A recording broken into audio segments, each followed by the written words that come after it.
तो यहाँ पे हमारा जन्म होता है और यहाँ पे हम लोग जब भी डेथ होती है 100 साल तक चलते हैं। तो ये हमारी लाइफ है, लाइफ लाइन है। तो ज़िंदगी में उतार चढ़ाव आते रहते हैं, जैसे वो आप लोग आए हमारे पास, उतार चढ़ाव है। तो यहाँ पे हमारा बर्थ होता है, ठीक है, और यहाँ पे हमारे 100 ईयर्स। तो जब हम छोटे होते हैं तो हमारे कोर बिलीफ बन जाते हैं। तो कोर बिलीफ कौन से बनते हैं? अपने सेल्फ का, कि हम कैसे हैं, हमारे परिवार और रिलेटिव्स का, और एक अदर्स का, और एक दुनिया के बारे में, वर्ल्ड का, और एक फ्यूचर के बारे में। वैसे 3 होते हैं, फिर बैक साहब ने बाद में 5 कोर बिलीफ बना दी। जो पहले वाली डायग्राम है ना, उसमें हमने 3 कोर बिलीफ बना रखे, अदर्स, सेल्फ और फ्यूचर। उसमें था कि ये अदर्स का, ये सेल्फ का, ये फ्यूचर का। तो इसमें 2 है, वर्ल्ड का और एक फ्यूचर का। ठीक है। फिर लाइफ में यहाँ पे किसी भी स्टेज पे यहाँ पे कुछ हमारे मतलब जो लाइफ में कोई गड़बड़ होती है जिसकी वजह से, इसको कहते हैं प्रीडिस्पोजिंग फैक्टर्स, फिर हम नीचे जाने शुरू हो जाते हैं। और यहाँ पे एक स्टेज ऐसी आती है जो बेस लाइन से भी नीचे कर देती है, उसको कहते हैं प्रेसिपिटेटिंग फैक्टर्स। और यहाँ पे फिर एक और हम नीचे जाते रहते हैं, इसको कहते हैं मेंटेनिंग फैक्टर्स, और यहाँ तक आते रहते हैं। फिर यहाँ पे हमारा कोई ना कोई प्रोटेक्टिव फैक्टर आता है जो हमें ऊपर लेके जाता है। तो ये तो है लाइफ के जो फैक्टर्स। और जब हम नीचे गिर रहे होते हैं तो यहाँ पे हमारे जो यहाँ पॉजिटिव है चीजें, वो सारी नेगेटिव हो जाती हैं। हम अपने बारे में भी नेगेटिव सोचते हैं, दुनिया के बारे में भी नेगेटिव सोचते हैं, और परिवार के बारे में भी, और फ्यूचर के बारे में भी। और फिर हम जैसे जैसे आगे चलते हैं तो यहाँ रुकावटें आती हैं। तो पहले बड़ी रुकावट आ गई, फिर छोटी, फिर तो हम सबसे बड़ी रुकावट को पहले डील करते हैं। तो इसको कहते हैं हम ऑब्स्टेकल्स या प्रॉब्लम्स, ठीक है। और कई बार मानसिक प्रॉब्लम आती है तो हम इसको 2 से डिक्टेट कर लेते हैं कि ये ड्यूअल डिसऑर्डर हो गया हमारा, ठीक है। तो इन प्रॉब्लम्स को हमें इतने समय में डील करना होता है, ठीक है। और यहाँ पे होमवर्क भी देते हैं। अब यहाँ पे फिर हमारा एक आता है मोटिवेशन स्टेज।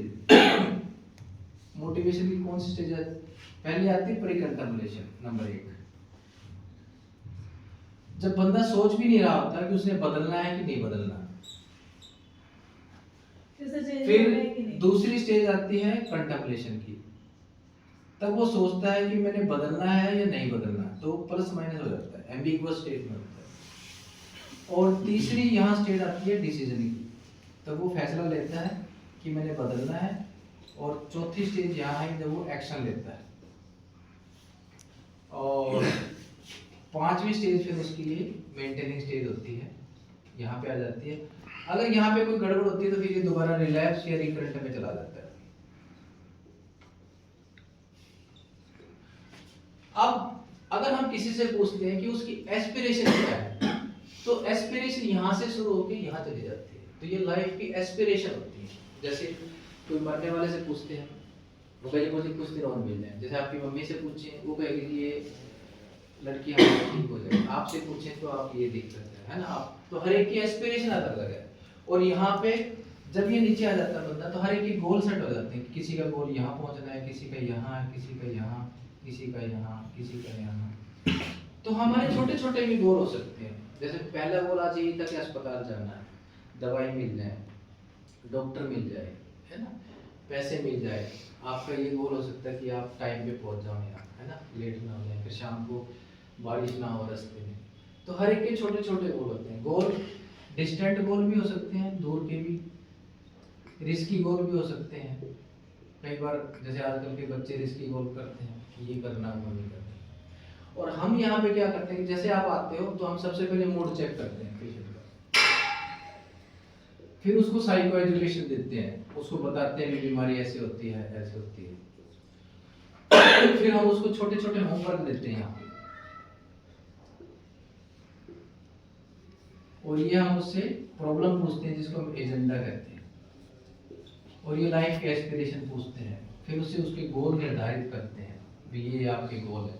और साथ में फिर हम इसको जो ये हमारा कोग्निटिव बिहेवियर थेरेपी है, जो हमारा मेन वर्क है, उस पर हम वर्क करवाते हैं। तो जो ये पहली स्टेज है ना, अब इसमें डिसीजन और एक्शन में डिफरेंस नहीं होता, साथ साथ होती है। और जो ये पहला स्टेप है यही सबसे बड़ा मुश्किल है। तो पहला स्टेप मुश्किल है, बाकी ये स्टेप छोटे छोटे होते हैं।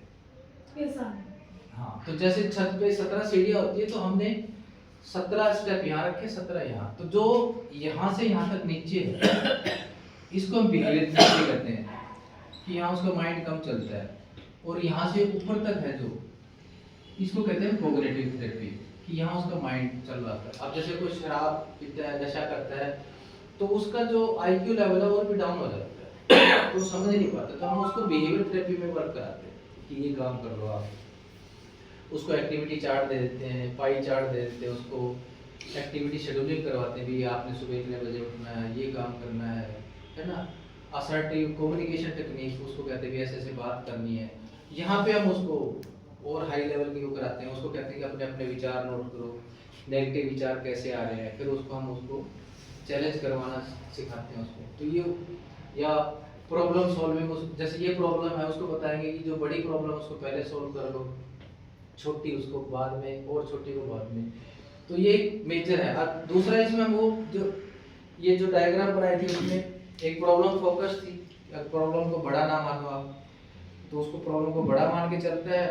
दूसरी इधर है जो हमारी रिकवरी ओरिएंटेड, वो प्रॉब्लम को छोटा मान के चलता है। कि मैं बना के दिखा देता हूँ आपको उसको।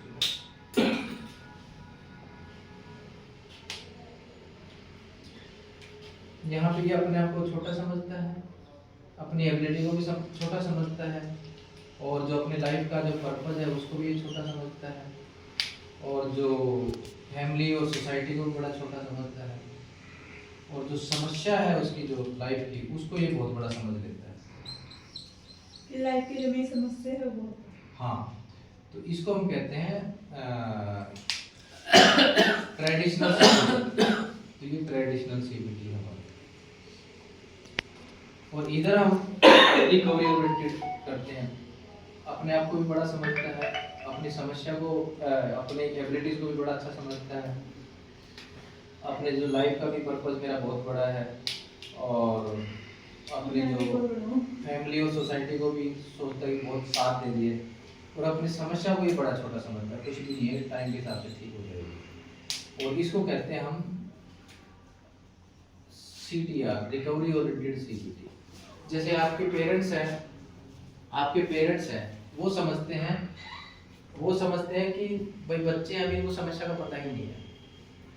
आपके पेरेंट्स इधर हैं, आप यहाँ पे हो, आप सोचते हैं कि मेरी ये सबसे बड़ी दिक्कत है, सबसे बड़ी दिक्कत यही है। पेरेंट्स सोचते हैं कि कोई बड़ी बात नहीं है, बच्चे हैं 2-4 दिन बाद ठीक हो जाएगी। तो हम इसको कहते हैं टाइम आउट करना, कि आप यहाँ से यहाँ तक अपने आप को टाइम आउट कर लो, अपने आप को थोड़ी देर के लिए इसको एक दूर होके देखो, जैसे नदी को ना, क्या हो रहा है क्या है। आप समस्या में फोकस करने के बजाय उसके समाधान और बाकी चीज़ों में आप फोकस करो। तो जब आप जैसे मकान के 4 पिलर्स होते हैं, तो इसमें अगर 3 पिलर ढह गए हैं तो एक पिलर पे रहना बड़ा मुश्किल है, और इसमें एक पिलर अगर नहीं है, 3 पे आराम से आप रह सकते हो। तो आप अपनी एबिलिटी पे करो, जैसे आप क्या क्या कैपेबिलिटीज आप में है, और क्या क्या, ये बेसिकली आपकी DNA को दिखा रहा है कि आप और क्या क्या काम कर सकते हो। ये है जैसे आपके पेरेंट्स आपके आगे हाथ पसार के बैठे हैं, पूरी सोसाइटी, आप आओ हमारी हेल्प करो, हम क्या कर सकते हैं। और ये आपकी लाइफ का पर्पस है, गोल है, एजुकेशन, आपने पढ़ाई लिखाई करनी है, पढ़ाई लिखाई नहीं कर सकते तो कुछ काम करो, मतलब किसी भी तरीके से कर सकते हो।